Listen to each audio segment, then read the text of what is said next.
Ok, ben, bonjour à tous. Je remercierai également l'équipe Oscar, donc Virginie, Isabelle et Jérôme pour cette invitation et pour surtout la mise en place de cette école d'été qui s'annonce être tout à fait passionnante. Donc moi je vais me faire la porte-parole en fait de mes deux collègues Brice et Guillaume qui portent cet observatoire hydrométéorologique méditerranéen Cévennes-Vivarais. Et tout particulièrement, donc, nous allons, parce que c'est un message à trois voix, même s'il n'y a que moi qui l'apporte aujourd'hui, c'est une présentation que l'on a préparée tous les trois. Donc nous allons essayer de vous retracer un peu l'histoire de cet observatoire ancré dans ce territoire cévenol, mais également soumis, ou en tout cas dans la dynamique de sciences en transition. Alors, je vais... Hop.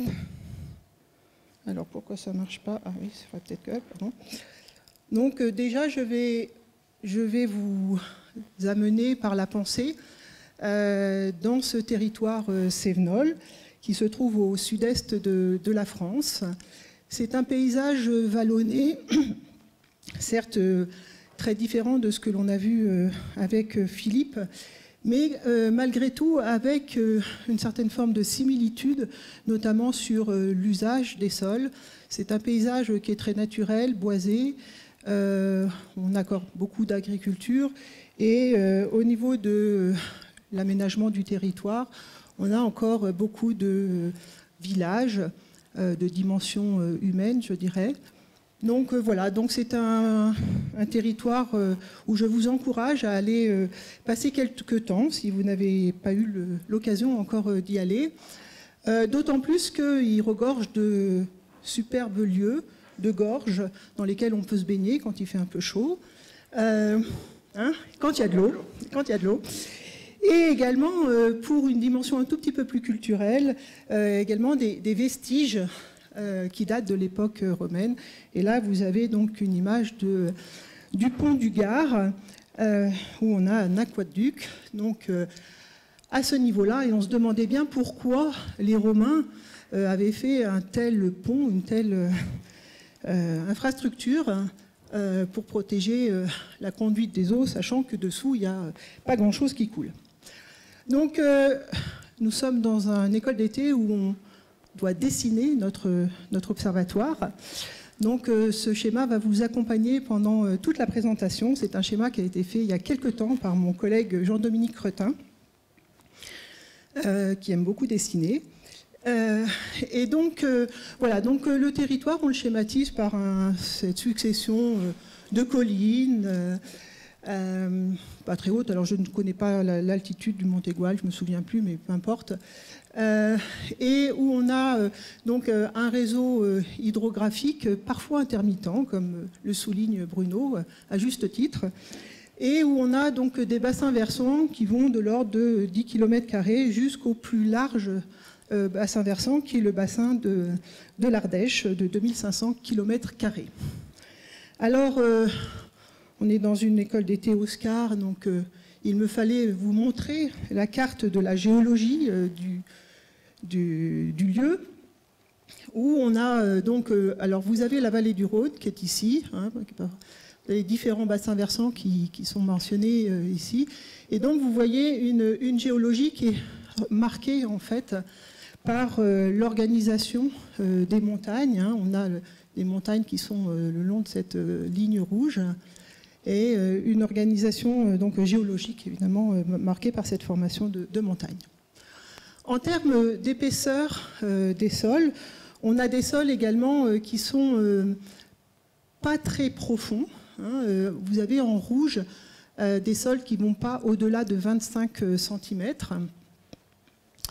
Voilà, donc toujours la même figure avec la vallée du Rhône qui est ici. Et puis enfin, en aménagement du territoire, l'occupation des sols, vous voyez que donc en vert, on a un territoire qui est plutôt marqué par des prairies, des forêts à conifères, etc. Donc, comme je vous disais à travers ma photo du départ, c'est un territoire qui est particulièrement naturel. Alors, si je vous invite à venir visiter ce territoire tant que vous pouvez, je vous mets également en garde sur le fait que ce territoire peut devenir un véritable cauchemar avec des crues soudaines qui viennent impacter évidemment ce territoire, les lieux d'habitation. Et vous voyez tout à l'heure que les Romains en fait avaient déjà une bonne idée de ce que pouvait devenir ce petit cours d'eau qui coulait tout à l'heure en protégeant l'aqueduc de ces crues, donc qui ne sont pas nouvelles, comme vous pouvez bien l'imaginer, et qui peuvent être effectivement dévastatrices.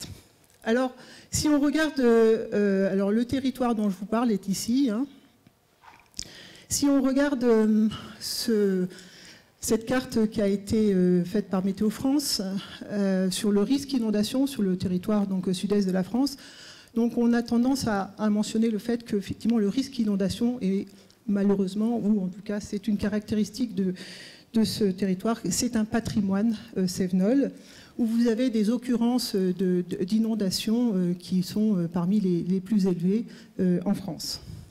Au regard de ça, vous avez aussi une région, je vous invite à aller le visiter, c'est également un territoire qui est fortement, en tout cas dans le sud de la France, urbanisé. Donc vous avez ici la carte de population des communes, donc avec une occupation très marquée plutôt le long de la Méditerranée. Et en face, vous avez ici donc, ce qu'on appelle les arrêtés ministériels de catastrophes naturelles. Donc pour les non-francophones, ce sont des arrêtés qui signale que la commune a été en catastrophe naturelle et donc qui est éligible à une indemnisation face à ce risque inondation. Donc vous voyez qu'en fait, on a une forme de recouvrement, non pas parfait, mais en tout cas une forme de forte cohérence entre ces événements qui arrivent sur ce site et puis l'occupation des sols et leur vulnérabilité. Donc, on est face à un territoire où on va essayer de comprendre, où l'enjeu, en fait, c'est d'observer, de comprendre et éventuellement de prévoir ces risques d'inondation. Et sur des échelles peut-être plus longues, à l'échelle climatique, c'est éventuellement aussi de pouvoir détecter, d'attribuer ces occurrences et peut-être élaborer des tendances pour proposer des stratégies d'adaptation. Donc toujours avec des surfaces, donc de 10 à 2500 km² et avec des débits spécifiques aux exutoires qui sont relativement élevés. Alors, on nous avait demandé de schématiser notre observatoire dans la carte de l'observatoire de la zone critique, d'Oscar. Donc nous, cet observatoire va plutôt s'intéresser au cycle de l'eau, la partie atmosphérique du cycle de l'eau, et puis son devenir également sur les surfaces continentales et avec un petit peu d'infiltration. Donc ma présentation, elle va être en 5 étapes, où l'idée, voilà, un peu rythmée par l'histoire à la fois la formation de cet observatoire, mais également de la connaissance scientifique qui est associée, pour voilà, terminer sur quelques éléments clés. Alors, on va commencer par le temps de la controverse, où c'est une époque où beaucoup d'entre vous qui sont dans la salle n'étaient peut-être pas nés, où il y avait une controverse forte sur le pluviomètre, donc le pluviomètre qui est la mesure ponctuelle de la pluie, et le radar qui est une observation indirecte de la précipitation, mais qui donne une information spatialisée. Et là, donc, je vais faire commencer notre histoire avec un épisode qui a beaucoup marqué la région du sud-est de la France. Donc moi, je ne remonte pas dans les temps en préhistoire, ou non pas préhistoire, histoire médiévale, etc. Je remonte en 88. Donc en octobre 88, il s'est passé un événement extrêmement marquant pour la commune, pour la ville de Nîmes, où on a eu 11 victimes quand même. Mais surtout, cette ville a expérimenté des cumuls de précipitations absolument incroyables. et des quantités d'eau qui ont déferlé dans la ville de Nîmes et donc qui a été canalisée dans les rues, qui a fait monter le niveau d'eau dans les rues de manière tout à fait spectaculaire. Et donc cet événement-là, ce type d'aléa, comme je le marquais, hein, les Romains déjà n'étaient pas non plus absents de connaissances sur ces aspects-là. Donc ce sont des événements qui étaient quand même malgré tout assez connus. Hein. Le dernier étant en 1958 dans les Gardons, où il y a eu quand même 30 victimes. Mais en fait, ce qui a été absolument incroyable pour cet événement, c'est qu'il a été localisé en amont de la ville de Nîmes. Et donc, le réseau d'observation pluviométrique, à l'époque, donc de pluviomètres, n'a pas été en capacité de mesurer ça, en tout cas, alors que, à cette époque, en 1988, la région du Gard était la région pour laquelle on avait le meilleur système d'alerte aux inondations. Donc, à l'époque, en France, on appelait le service d'annonce de crues. Hein, donc, c'est-à-dire que, en gros, quand on avait les pieds dans l'eau, on vous disait qu'il allait avoir l'annonce, qu'il allait avoir une crue, quoi, plus ou moins. Aujourd'hui, on parle de service de prévision des crues, donc on a fait un petit peu en avant. Donc, on avait un système qui était extrêmement performant, et malgré tout, cette ville a été soumise à un risque extrêmement fort. Donc, juste pour vous donner une idée de l'empreinte pluviométrique sur la région, donc vous avez ici, alors c'est un peu pénible, hop. Vous avez ici l'empreinte pluviométrique sur le département du Gard. Vous avez la ville de Nîmes qui est ici.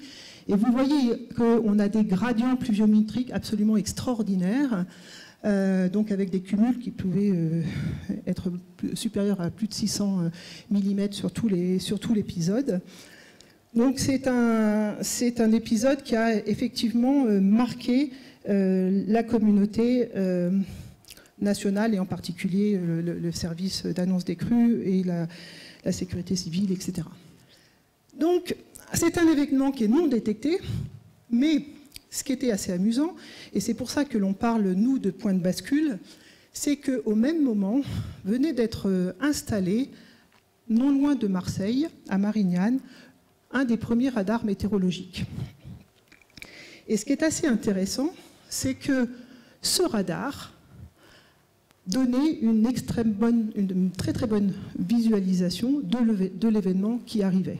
Et cette information, en fait, n'a pas du tout été communiquée au service d'annonce des crues. Et donc voilà, donc là, à ce moment-là, on a commencé à se dire que finalement, les radars plus les pluviomètres pourraient peut-être donner une information plus précise.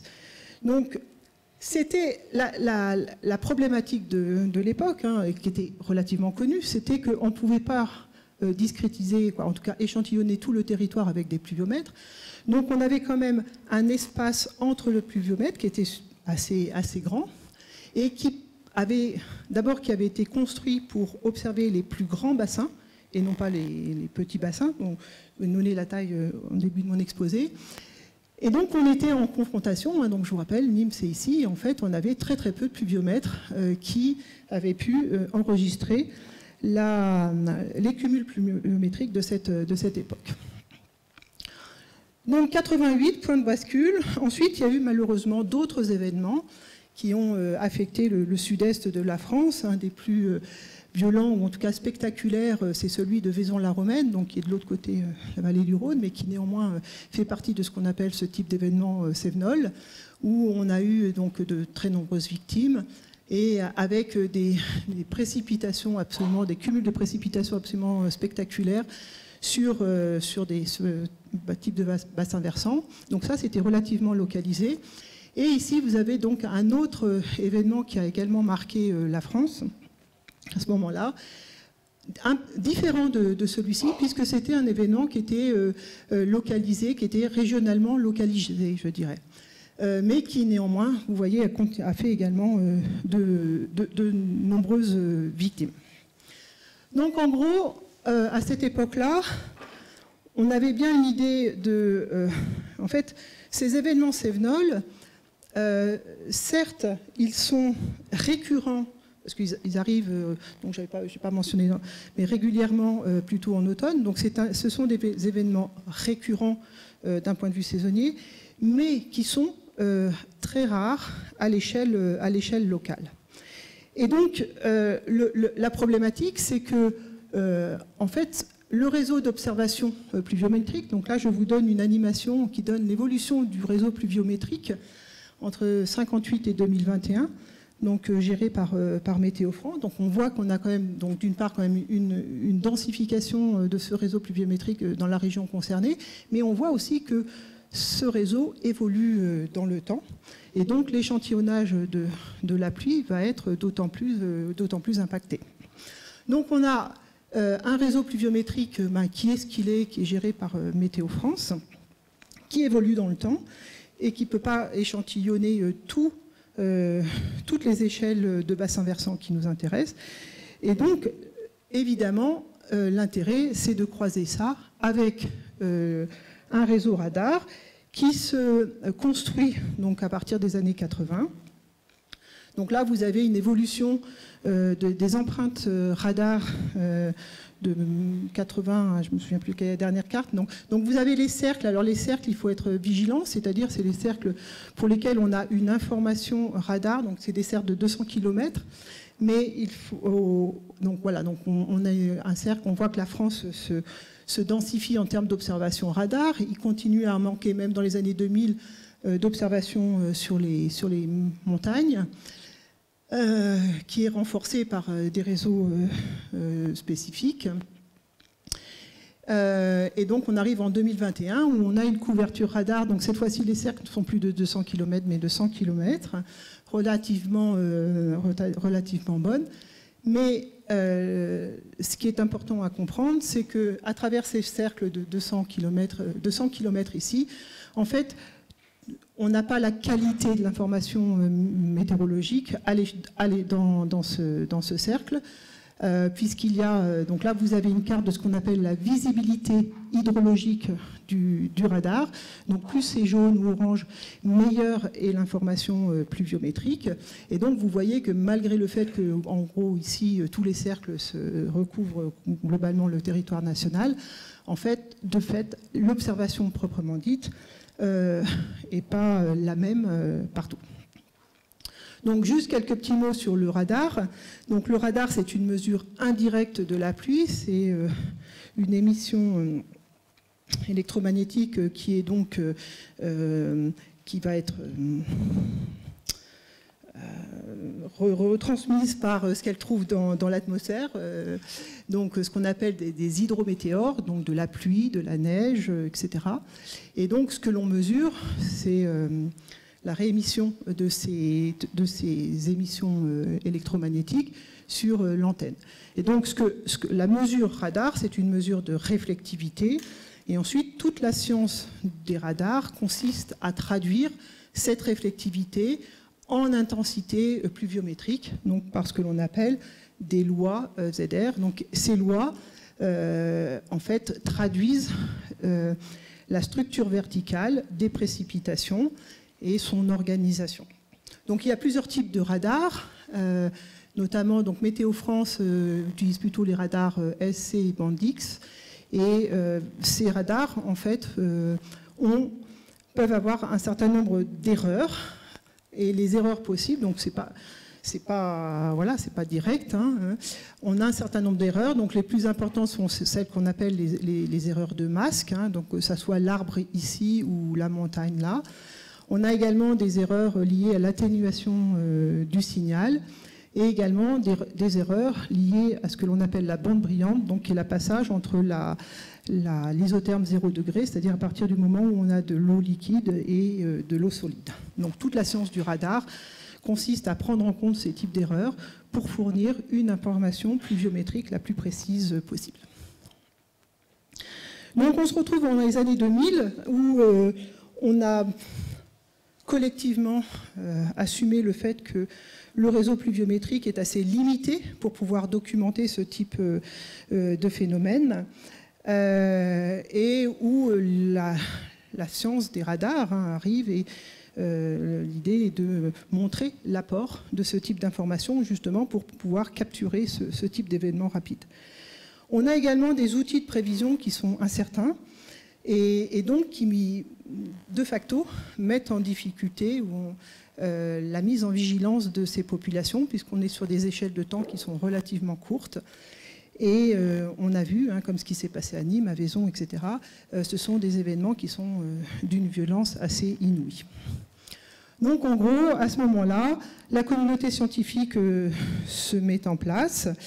Et c'est donc, entre guillemets, ce que nous, on a caractérisé, alors à gros grains, la naissance de l'hydrométéorologie.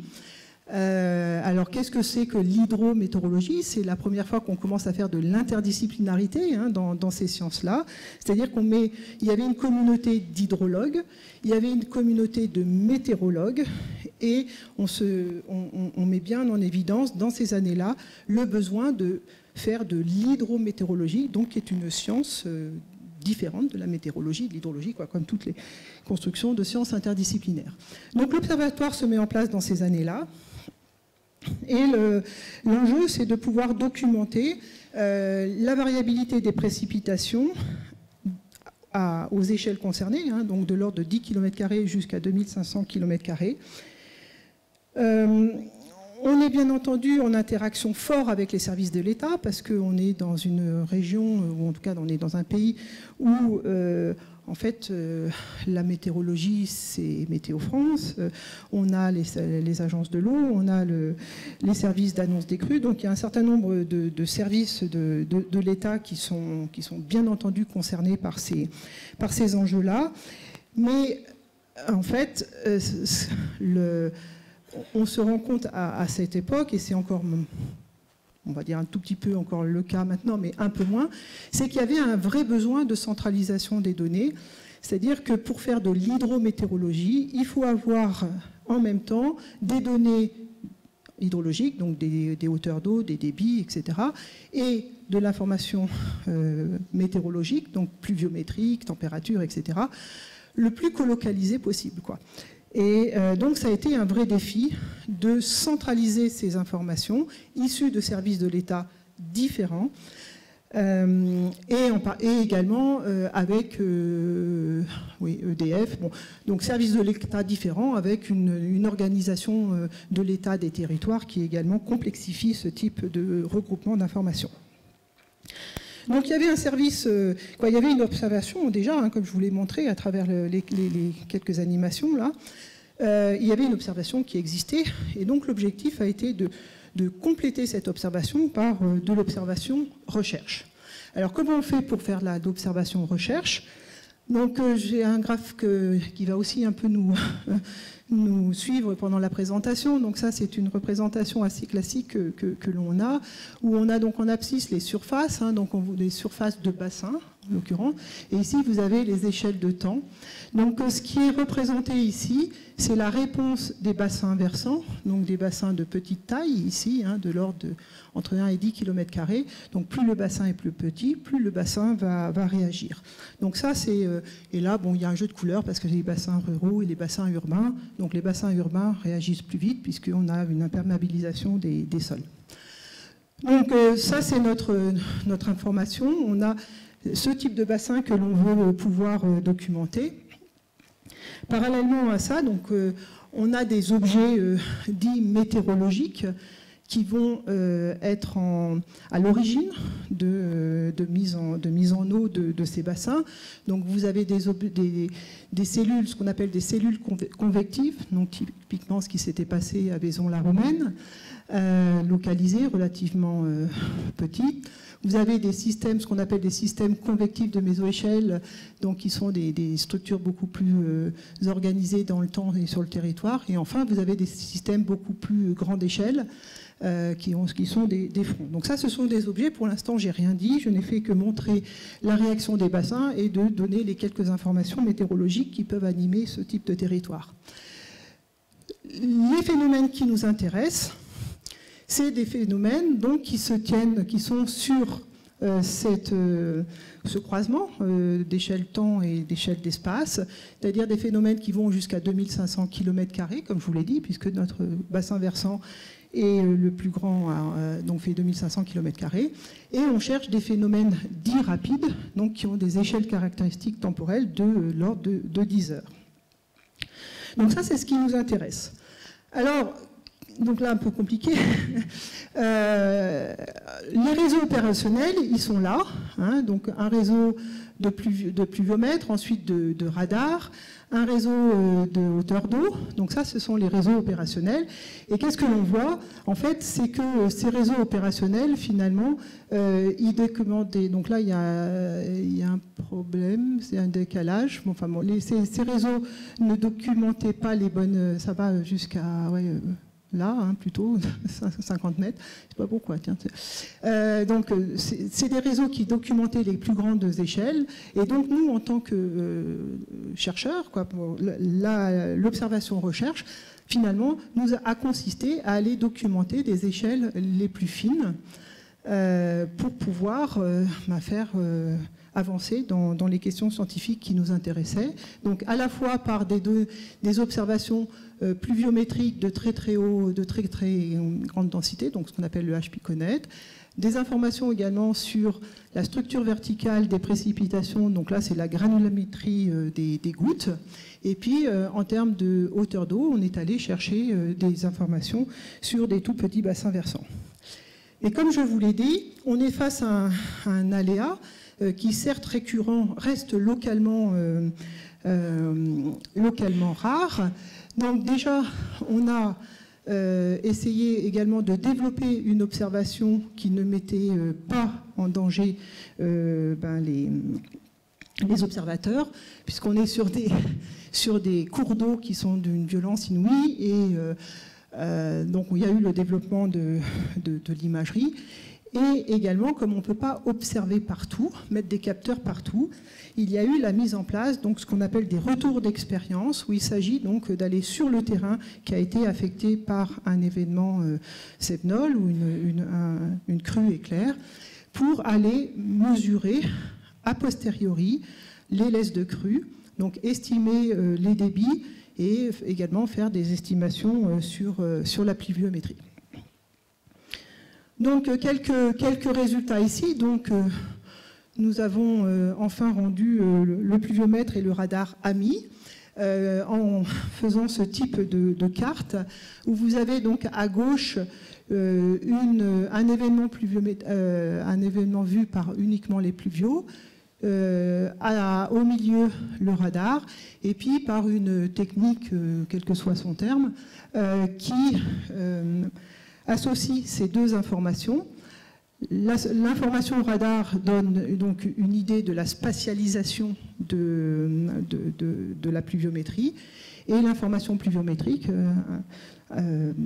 précise le niveau, le cumul de pluviométrique. Et donc ça, ce sont des produits qui ont commencé à se mettre en place et qui ont continué donc, par la suite, et qui sont des informations extrêmement importantes pour mener des études en hydrologie ou de fonctionnement des bassins de cette région. Autre résultat, donc toujours un peu compliqué, excusez-moi. Donc là, ici, c'est pour vous montrer en fait, le fait qu'un événement, la structure verticale des précipitations, c'est-à-dire que les tailles de gouttes, la formation des gouttes dans un événement va évoluer avec le temps. Donc vous avez ici, pour un même événement, l'évolution de la taille de la goutte, et ici l'évolution du nombre de gouttes, donc de la concentration. Et enfin, ensuite, en dessous, vous avez l'intensité pluviométrique, donc c'est ce qui, en général, nous intéresse en tant qu'hydrologue. Et donc, ce que l'on voit ici, c'est qu'avec le temps, en fait, on a des gouttes de pluie qui vont croître, d'accord, et puis qui vont légèrement diminuer. Et pendant la phase 2 et la phase 3, vous voyez que le nombre de gouttes de taille moyenne, en tout cas qui s'accroît, est important. Et là, il diminue. Et c'est ce qui explique ici cette intensité pluviométrique qui est intra-événementielle qui évolue. Alors pourquoi est-ce qu'on regarde le nombre de gouttes? Ça peut paraître un peu curieux pour ceux qui découvrent ça. C'est important en fait pour justement travailler sur ces lois pour les radars, donc ce que j'appelais les lois ZR, qui traduisent cette réflectivité en intensité pluviométrique. Et donc qui permet de préciser, préciser cette loi. Et en fait, ce dont on se rend compte ici, c'est que dans cet événement, donc on a une variation qui est très importante, d'où un certain nombre d'erreurs qu'il peut y avoir par l'estimation radar. Alors, deuxième résultat, donc c'est celui qui concerne la pluviométrie en zone de montagne. Alors si je vous interroge comme ça, a priori, où est-ce qu'il pleut le plus en montagne? Dans la plaine, dans les montagnes, enfin... Sûr? Ouais. Vous êtes d'accord? Non? Ouais. Non. Tu donnes la réponse. Donc, effectivement, quand on regarde les intensités pluviométriques à l'échelle horaire, sur cette région, donc vous voyez, sur plus de 30 ans de données, on voit une organisation des maximums de précipitations qui sont organisés le long du relief, ce relief qui est en V, comme ça. Et cette localisation, elle est relativement constante, en tout cas, elle est assez, ce qu'on appelle l'intermittence est assez faible, c'est-à-dire qu'en gros, on prend plusieurs fenêtres temporelles, on retrouve cette signature de relief. Maintenant, si on regarde à une échelle horaire, vous voyez que le signal est complètement différent. On a des maxima de précipitation qui n'ont pas forcément de zones privilégiées, qui sont plutôt en bas dans la vallée, et là plutôt en haut. Et surtout, on a une forte intermittence, c'est-à-dire que si on regarde des fenêtres temporelles différentes, en fait, ces maxima de précipitation sont localisés différemment. Et en fait, ça, c'est lié à des processus de convection, donc ce qui se passe dans l'atmosphère, dans le nuage, comment s'organise le nuage. Et donc pour vous expliquer ça, donc ici vous avez une image radar pour l'épisode de 2002 qui a fait également beaucoup de victimes sur cette région-là. Donc ici vous avez une empreinte spatiale, donc en X et en Y. Et ici vous avez une coupe verticale, donc vous voyez l'extension verticale du nuage et des précipitations donc, qui montent quasiment jusqu'à 10 km au-dessus du sol. Oui. Non, le radar, donc l'information que le radar, effectivement, il scanne un volume comme ça, il tourne sur lui-même. Et l'information que l'on donne, c'est une information pluviométrique au sol. Voilà. D'où cette loi de ramener ZR, enfin voilà. Donc, en fait, voilà. Donc ça, c'est des types d'épisodes que l'on observe. Et en fait, on se rend compte que ce type de convection, ce type de nuages, en fait, sont relativement bien observés par à la fois les systèmes de radar aujourd'hui que l'on a, mais également par des informations plus grande échelle, donc des images satellites, et même en fait des réseaux de l'époque de Météo France où on avait déjà une bonne signal pluviométrique au sol. Donc c'était en gros les systèmes, les observatoires opérationnels de l'époque étaient bien en capacité pour observer ce type d'événements. Par contre, il y avait un certain nombre de questions qui se posaient, notamment pour les outils de prévision du temps, qui étaient en fait ce qui se passait en amont et notamment au-dessus de la mer Méditerranée.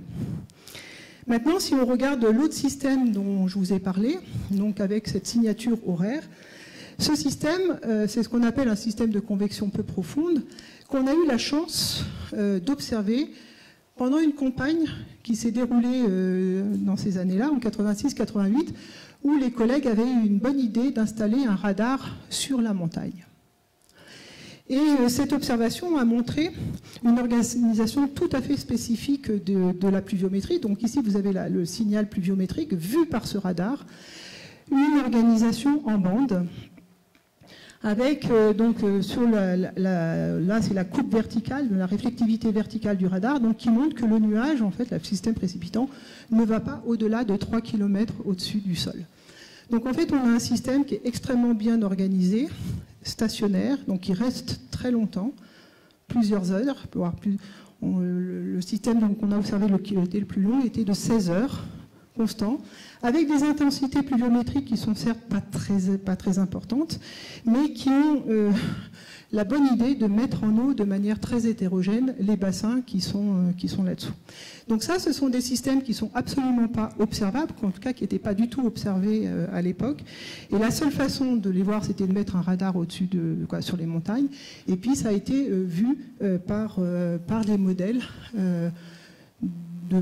pas de prévision de temps, des modèles de recherche qui ont montré effectivement que ces trucs-là existaient bien, en tout cas confirmé, qui a essayé de comprendre d'où venaient ces systèmes-là. Donc, voilà. Et l'autre point, donc, pendant ces années-là, c'est le radar et la pluviomètre les pluviomètres ont fini par se parler. On a pu montrer l'apport du radar, notamment pour l'hydrologie, pour fournir des informations pluviométriques à très haute résolution. Donc c'est des produits qui ont été réalisés, qui aujourd'hui, il y a des demandes pour les réduire, les descendre en échelle, en tout cas voire sur des pas de temps beaucoup plus courts. Alors tout ça c'est très bien, mais donc c'était des avancées en géosciences, mais en gros est-ce que ça sert? Alors, est-ce que ça sert? C'est-à-dire que, je vous rappelle, on est quand même dans une mise en vigilance des populations sur ces territoires. Et donc là je vous présente à nouveau ce graphe en espace et temps, sur lequel on retrouve nos objets hydrologiques en bleu, les objets météorologiques en jaune, et sont superposés sur ce schéma les ronds rouges qui correspondent aux décès lors de l'épisode de 2002. Donc les personnes ont été décédées, on a regardé où ces personnes sont décédées et on les a tout simplement localisées sur ce graphe. Et ce que l'on voit, en fait, c'est qu'il y a deux types de vulnérabilité sur ce territoire. Une vulnérabilité qui est plutôt associée à des grands bassins versants, où on a eu quand même 11 victimes, et le profil sociologique de ces personnes était plutôt des personnes âgées. C'était pas plutôt, c'était que des personnes âgées. Et donc ce type de vulnérabilité est complètement associé à la mise en protection, en fait, et à l'organisation des services de sécurité, les pompiers, etc. Par contre, donc c'était quelque chose qui était relativement connu, malheureusement, mais qui, voilà, toujours mis en défaut, et est apparu un autre type de vulnérabilité sur des toutes petites échelles de temps et d'espace, où là, le profil des personnes décédées sont des hommes, tous des hommes, d'âge moyen entre 35 et 40 ans, donc des personnes actives et fauchées par l'inondation, et sur la route, probablement sur leur domicile travail, etc. Et donc là, ce résultat, en fait, donc, qui a été obtenu en 2008, nous a quand même interpellés, parce que à l'époque, on était en incapacité, d'une part, d'observer ces échelles-là, mais également de mettre en place des outils de prévision.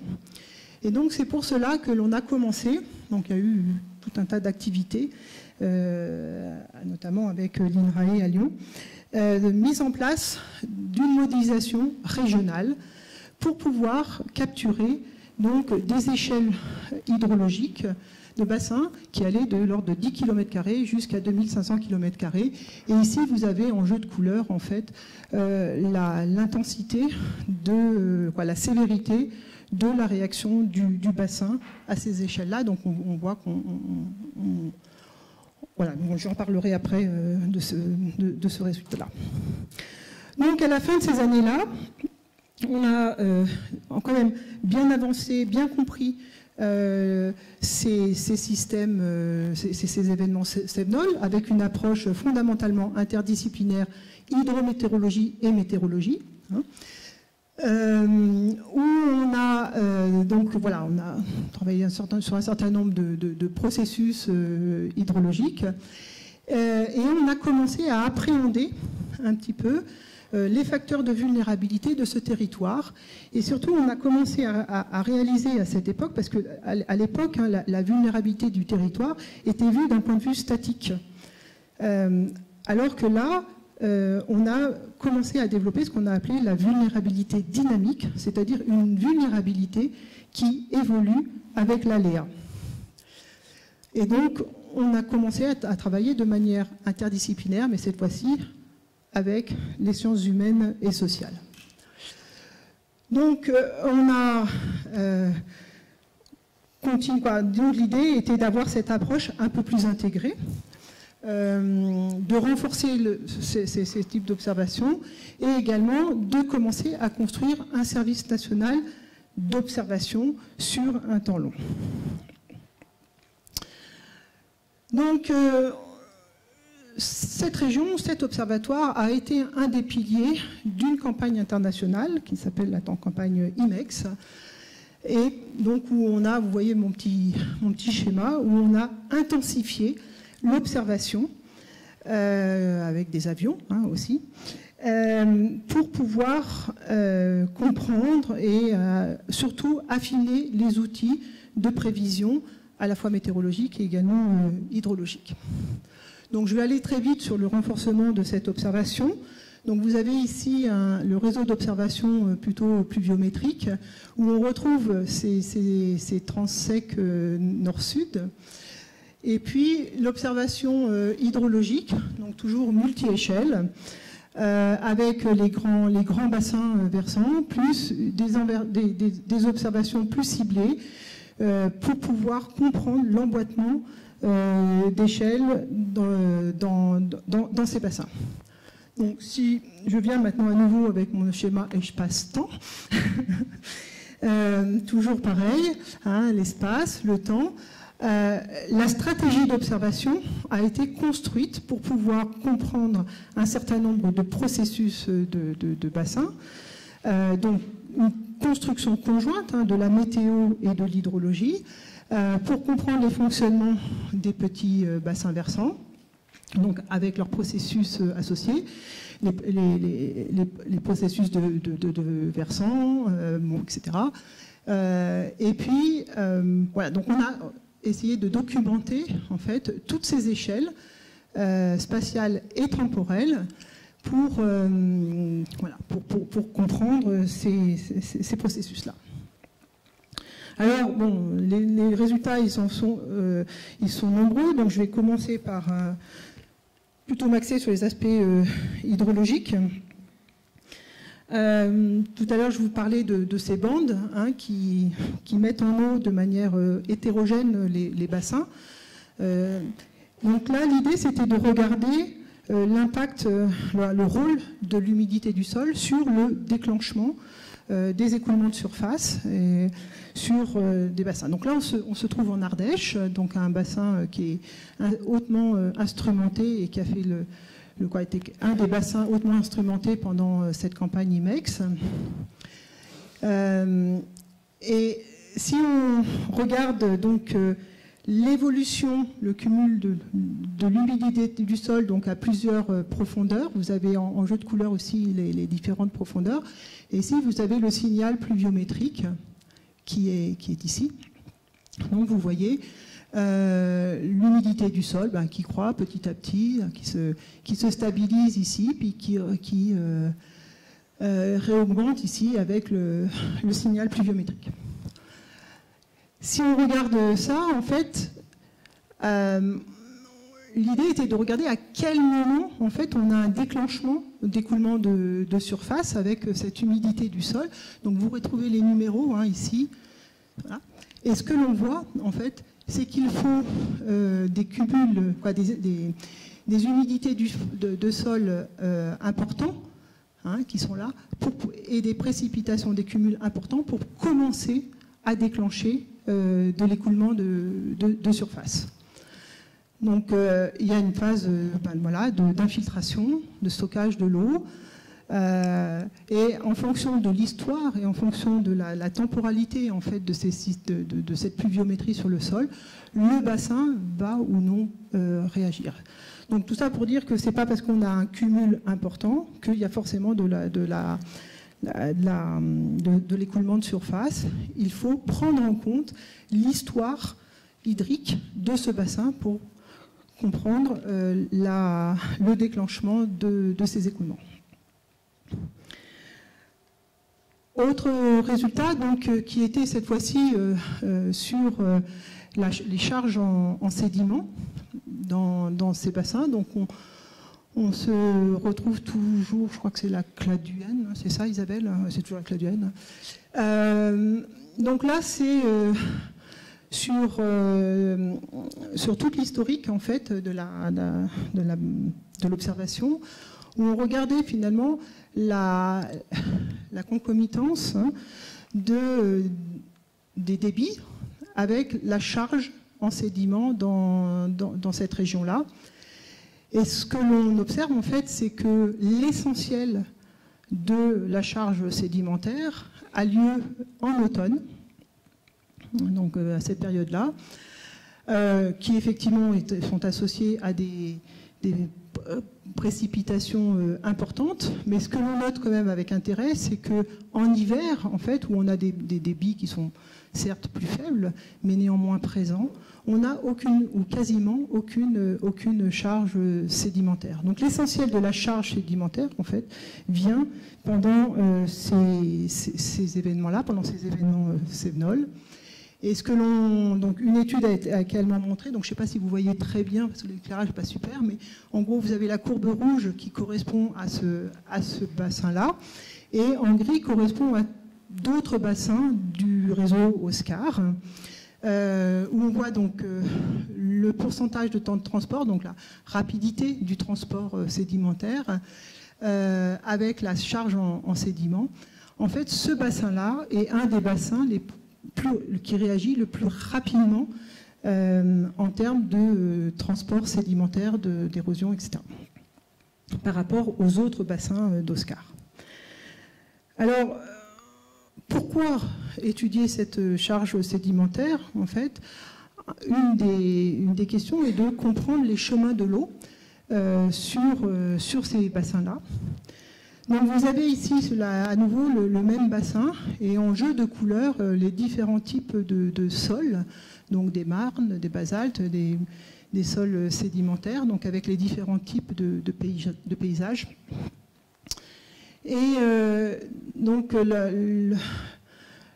la question a été pendant ces événements d'essayer de suivre, donc on mesurait la charge sédimentaire à l'exutoire du bassin et essayer de voir d'où venaient en fait ces sédiments.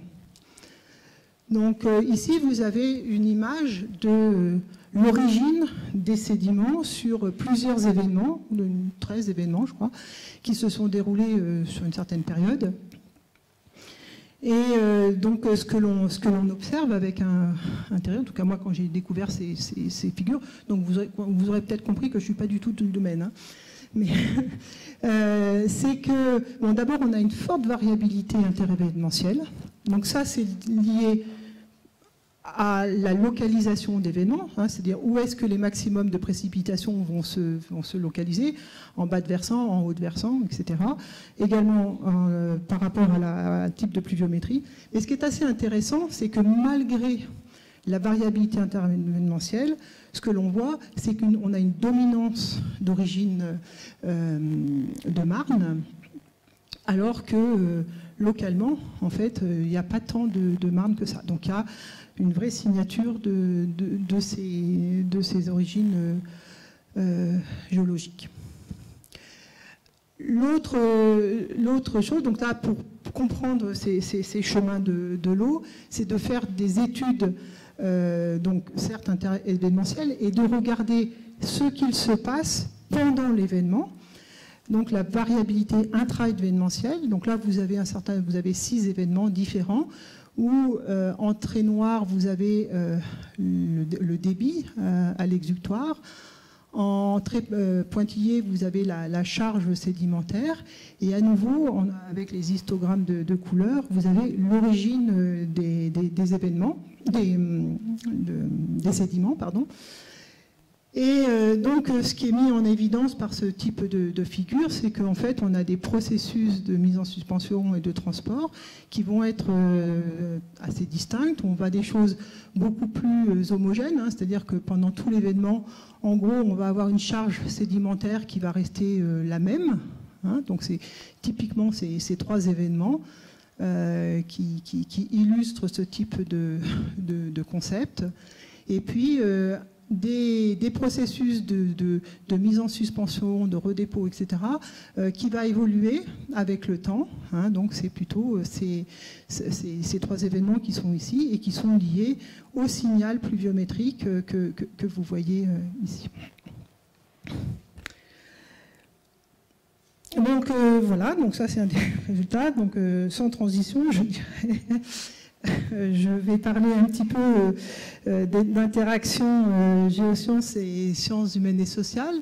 Donc, je vous ai montré tout à l'heure qu'on avait mis en évidence 2 types de vulnérabilité sociale vis-à-vis de ces événements cévenols.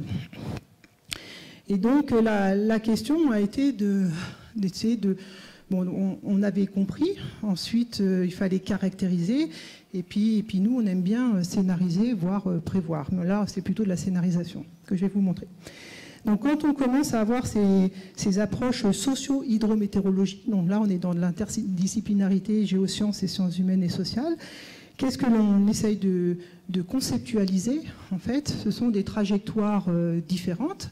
Donc la trajectoire d'un aléa, hein, qui est en bleu ici, donc ce qu'on appelle une dynamique hydrométéorologique, et la trajectoire des activités, des dynamiques sociales et des activités humaines.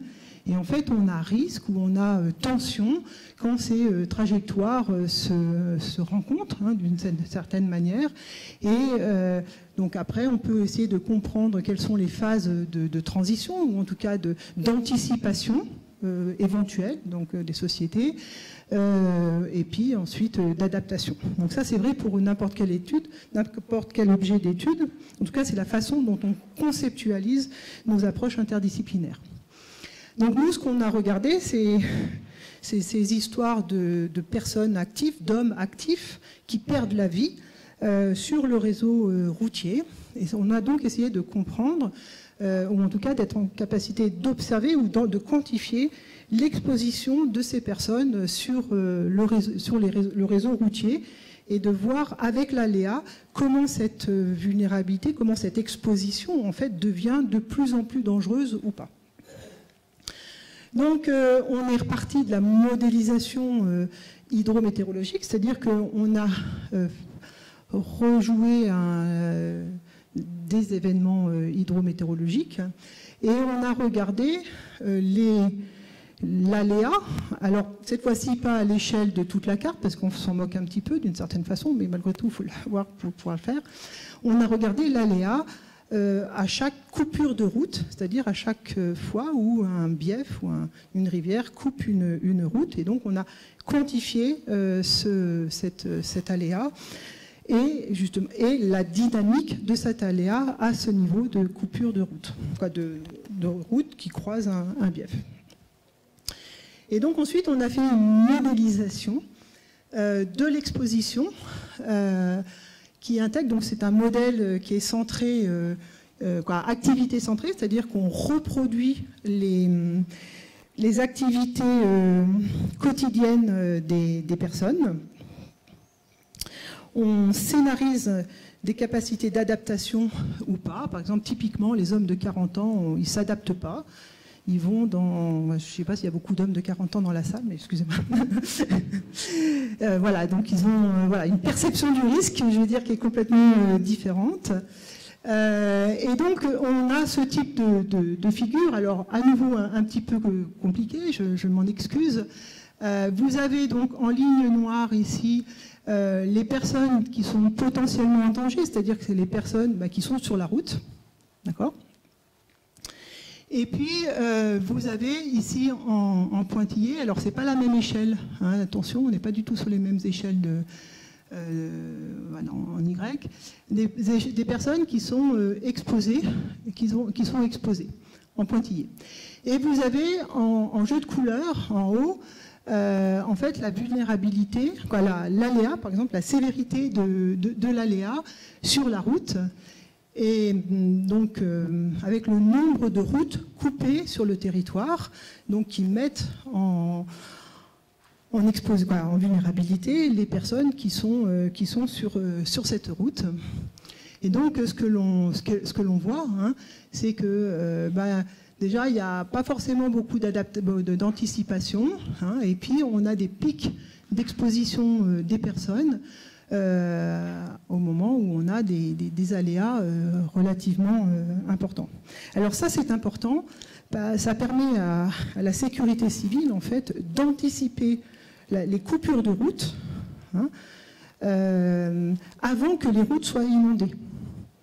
Parce que finalement, on a vu dans l'expérience, c'est que les personnes perdaient la vie parce que les routes n'étaient pas coupées, et donc il y avait de l'eau, et qu'ils y allaient et ne se méfiaient pas du danger qu'ils pouvaient encourir.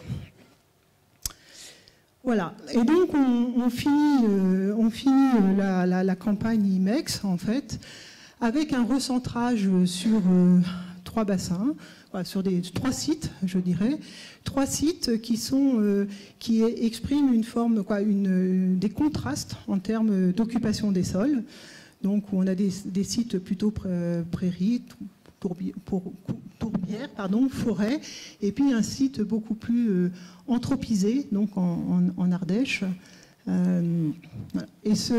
donc cet observatoire est dorénavant ancré dans ses missions de service, c'est-à-dire qu'il fournit à la communauté scientifique nationale et internationale des données qualifiées en hydrologie et en météorologie. Et surtout, on est passé d'une échelle événementielle à une échelle annuelle, une observation continue pendant ce temps-là. Et donc, on fournit ces types d'informations sur toute l'année. Alors, nous arrivons à la dernière partie de l'exposé.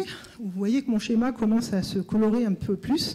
Et donc, on rentre dans l'ère de la Whole System Approach, je dirais, où l'idée, c'est déjà d'anticiper l'avenir en détectant un peu d'ores et déjà les tendances présentes, puisqu'on dispose d'observations qui commencent à avoir une profondeur non négligeable.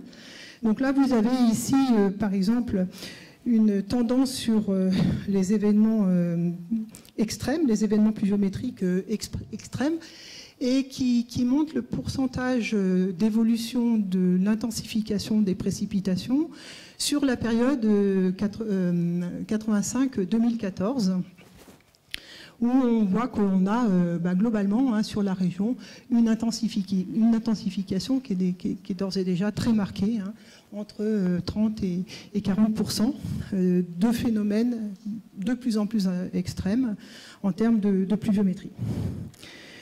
L'autre tendance que l'on commence à observer, ou en tout cas à s'approprier, c'est que les extrêmes ne sont pas que humides. Et notamment lorsque l'on discute avec les acteurs des territoires, finalement la préoccupation qui devient de plus en plus prégnante, ce sont les périodes de sécheresse. Et là, ça amène des défis d'observation sur comment observer des débits faibles, très faibles, voire très très très faibles. et essayer de comprendre aussi cet assèchement des cours d'eau, ou en tout cas leur variabilité interannuelle.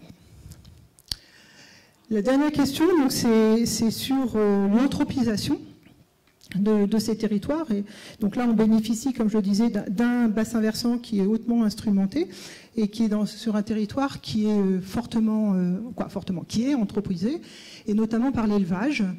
Donc vous avez ici, c'est le bassin de la Claduène, hein, vous avez ici une carte qui représente les différents types d'élevage, hein, sur ce territoire, et on a même on a également un hôpital qui se trouve ici.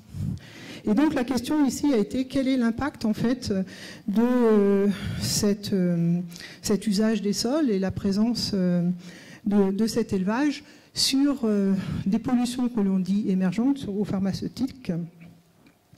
Donc les collègues ont entrepris un certain nombre d'entretiens, donc qui sont marqués par les points verts là, pour questionner les éleveurs sur leurs pratiques et sur les soins qu'ils apportent aux animaux. Et ils ont mesuré, donc ils ont fait de la géochimie, ils ont qualifié la qualité du cours d'eau à l'exutoire pour sortir ce type de résultats et pour montrer donc en fait la signature d'un certain nombre de produits pharmaceutiques qui sont infiltrés, hein, dans le sol, et ensuite lessivés qui arrivent jusqu'à la rivière. Donc il faut regarder uniquement les courbes en violet foncé, hein, parce qu'en jaune c'est non détectable. Donc ce que l'on voit, c'est qu'on soit donc il y a quand même une signature non négligeable, hein, de l'apport pharmaceutique pour les animaux, et également chez les humains, de fait de la présence en fait de l'hôpital qui se trouve ici. Donc une pollution émergente qui arrive et qui commence à questionner à la fois les acteurs évidemment et les scientifiques pour essayer de comprendre en fait ces temps de résidence, ces fonctionnements du bassin, pour mesurer en fait la dégradation du milieu lié à ces activités. Voilà. Donc on arrive à l'épilogue. Donc je le répète. Les événements cévenols sont des phénomènes qui sont localement rares, mais récurrents à l'échelle régionale, d'où la nécessité d'avoir une observation régionale, ou en tout cas une approche régionale de ces épisodes-là. On a un observatoire qui est aujourd'hui fondamentalement ancré dans ses missions de service, hein, à travers des observations continues et de la mise à disposition d'observations qualifiées. C'est un observatoire qui a également évolué avec les liens avec les acteurs, hein. On a commencé avec, par exemple, les problèmes sur la route, hein, avec la Maïf. Là, on commence à travailler, on travaille depuis plusieurs années avec les agences de l'eau, donc sur des questions de sécheresse, sur ces questions de pollution émergente. C'est un observatoire qui rentre dans cette approche pleinement intégrée, où on va sur de l'observation où l'événement extrême n'est plus que humide, il est sec. On a développé de la modélisation ou de la prévision hydrométéorologique. On va désormais vers de la prévision des impacts, hein, donc on est dans une approche de modélisation complètement intégrée, qui intègre les pratiques, qui intègre des aspects sociologiques, d'adaptation, et on commence à s'intéresser aux problèmes de résistance au changement. D'un point de vue hydrologique, sur des fonctionnements de bassin, donc ça intéresse au chemin de l'eau et de matière en suspension. Je pense que Cécile, dans son poster, vous en dira quelques mots peut-être là-dessus. Des questions autour du rôle de la végétation sur les cycles de bas débit. Les acteurs nous interrogent aussi beaucoup sur le rôle de la forêt. Est-ce que la forêt, pour la question de ressources en eau, en fait. Quel est le lien entre la forêt et la ressource en eau? Voilà, et puis les sources de contamination, bon, continuer à poursuivre ces études et les comprendre, et puis toutes ces questions de transfert. Alors, je vous ai parlé de pas mal de sciences, beaucoup de sciences. Je voulais quand même finir sur le fait qu'un laboratoire, c'est aussi des hommes et des femmes et des métiers. Donc cet observatoire, c'est l'ensemble de ces sept laboratoires différents. C'est aujourd'hui 39 personnes. Et c'est surtout des métiers, c'est aussi des métiers scientifiques et des métiers techniques. C'est une conjonction, c'est une bonne harmonie, c'est une bonne synergie entre ces différentes expertises.